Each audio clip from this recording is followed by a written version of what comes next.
Class अब हम chapter देखते हैं, chapter 5 reproduction in plants. Okay, now you have seen that कि हमारा जो अर्थ है वो कंटिन्यू वहाँ पर लाइफ का जो है वो चलता ही रह रहा है, लाइफ की जो साइकिल है ये चल रही है।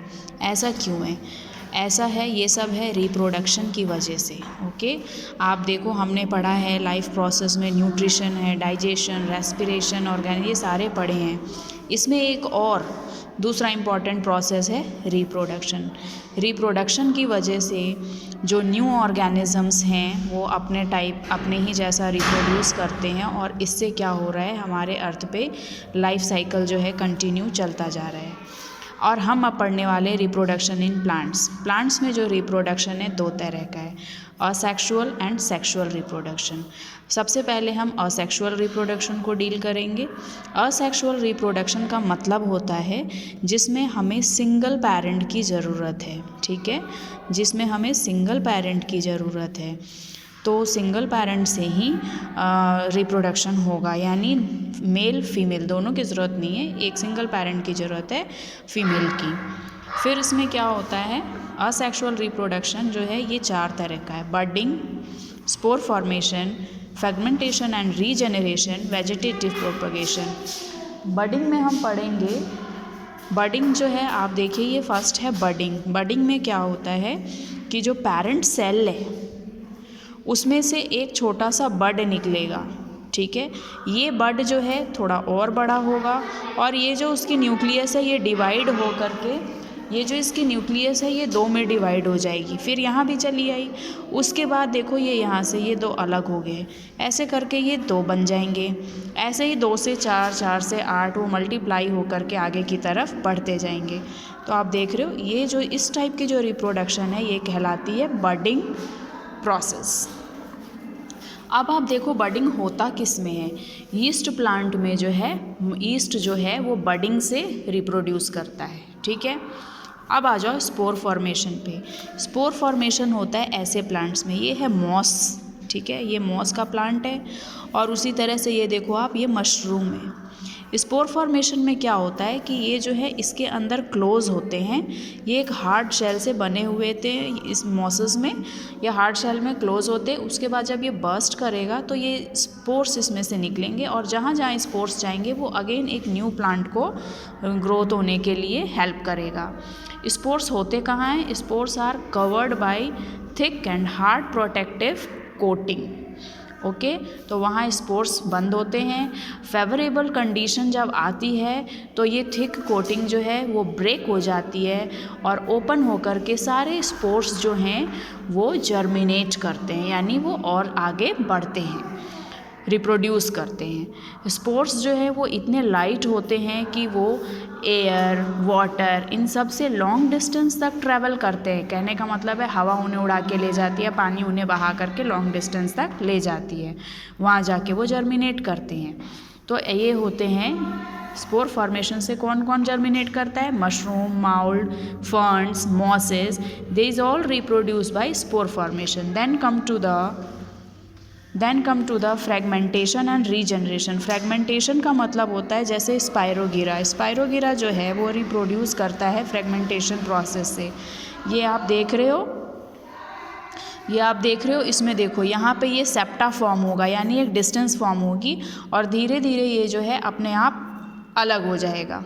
ओके, और यहाँ का जो न्यूक्लियस है, ये जो न्यूक्लियस देख रहे हो ये भी ये डिवाइड होगा। अब ये अलग होने के बाद ये फिर रीजेनरेट करेगा, इसलिए इस प्रोसेस का नाम है फ्रेगमेंटेशन एंड रीजेनरेशन। फ्रेगमेंटेशन का मतलब हो गया वो अपना फ्रेगमेंट बना करके अलग हो जाएगा और वो वहाँ ग्रो करेगा। इस तरीके से ग्रो करता है स्पाइरोगिरा, और स्पाइरोगिरा हो गया, ठीक है। इसके बाद आप देखोगे the process of growing full organism. अब एक जो पार्ट अलग हो गया, ये जो पार्ट अलग हो गया ये फिर पूरे ऑर्गेनिज्म में फैल जाएगा, मतलब पूरे ऑर्गेनिज्म में डेवलप कर जाएगा। तो generating that lost part is called regeneration. Okay, a small tissue from the body column of hydra grows into hydra. Hydra जो आप देखते हो, हाइड्रा की अगर कोई बॉडी पार्ट लॉस्ट हो जाती है तो वो फिर वापस पूरा बन जाता है, that is due to regeneration.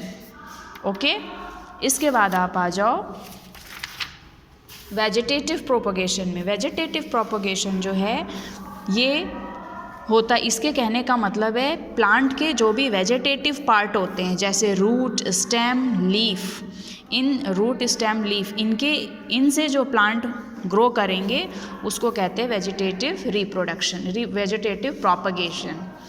और वेजिटेटिव प्रोपगेशन में क्या होता है, जो उनके रिप्रोडक्टिव टिश्यू है, जो टिश्यू आगे बढ़ती है, जो डिवाइड, क्योंकि जो टिश्यू आगे न्यू प्लांट बनेगी उस टिश्यू को कहते हैं मेरिस्टेमेटिक टिश्यू, क्योंकि मेरिस्टेमेटिक टिश्यू में डिवाइड होने की प्रॉपर्टी होती है, ठीक है, वो सेल्स को डिवाइड करके आगे ग्रोथ करते हैं। और ऐसे रिप्रोडक्शन को जो सेल डिवाइड करके आगे ग्रोथ करते हैं, जो रूट, स्टेम और लीफ के साथ साथ डिवाइड होते हैं, या फिर ऐसा प्लांट जो रूट या स्टेम या लीफ से ग्रो करता है, उसको कहते हैं वेजिटेटिव प्रोपगेशन। ये दो तरह का होता है, नेचुरल, आर्टिफिशियल। वेजिटेटिव प्रोपगेशन की नेचुरल में आप देखोगे it is from roots. Root से कौन ग्रो करता है, जैसे स्वीट पोटैटो, दहलिया प्लांट और बहुत सारे प्लांट है जो रूट से ग्रो करते हैं। इन सभी के पास होता है ये फ्लैशी, ये देख रहे हो आप, ये फ्लैशी रूट्स जो है, यहाँ से ये फिर नया प्लांट ग्रो करेगा। स्टेम से ग्रो करने वाले कौन है, पोटैटो, जिंजर, ओनियन, ये सारे स्टेम से ग्रो करते हैं। कैसे ग्रो करते हैं, ये फॉर्म करते हैं ट्यूबर, बल्ब, राइजोम, कॉर्म, ऐसा फॉर्मेशन करके फिर वहाँ से वो न्यू प्लांट करेंगे ग्रो। अब जैसे देखो ट्यूबर किस में फॉर्म होता है, पोटैटोज़ में। पोटैटो में जो है इसकी आई, ये बड्स होते हैं, आई बड्स होते हैं, यहाँ से न्यू प्लांट निकलेंगे और एक ही पोटैटो से आप देखो बहुत सारे प्लांट ग्रो करेंगे। और आप देखे होंगे जो पोटैटो को अगर निकालोगे मिट्टी में से ग्रो होने के बाद, वो एक ही प्लांट में से बहुत सारे पोटैटो निकलते हैं, एक ही रूट में से, समझ गए। तो पोटैटो क्या फॉर्म करता है, ट्यूबर। पोटैटो की फॉर्मेशन क्या है, ट्यूबर। और ये स्टेम से ग्रो करता है। स्टेम से जितने भी ग्रोथ हो रहे हैं वो चार तरह के हैं, या तो वो ट्यूबर होगा, या बल्ब होगा, या राइजोम होगा, या कॉर्म होगा, जिसमें से पोटैटो किस सेक्शन में आएगा, ट्यूबर सेक्शन में। इसके बाद देखिए आप ये जिंजर जो है, देखो ये एक तरह का स्टेम है जिसमें से ये लीफ निकल रहा है, ठीक है, और ये नीचे आने वाले ये इसके रूट्स हो गए, अंडरस्टैंड। तो ये किस टाइप का स्टेम है, ये राइजोम टाइप का स्टेम है, ठीक है।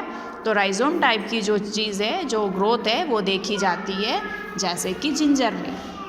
इसके बाद देखिए ये onion, this is bulb type, okay. यहाँ पे देखो ओनियन के अंदर यहाँ पे फ्लावर है, फिर आप देखोगे ना कुछ ओनियन को अगर बहुत दिन तक रखो तो यहाँ से लीफ आता है ग्रीन कलर का, तो that is leaf, this is stem.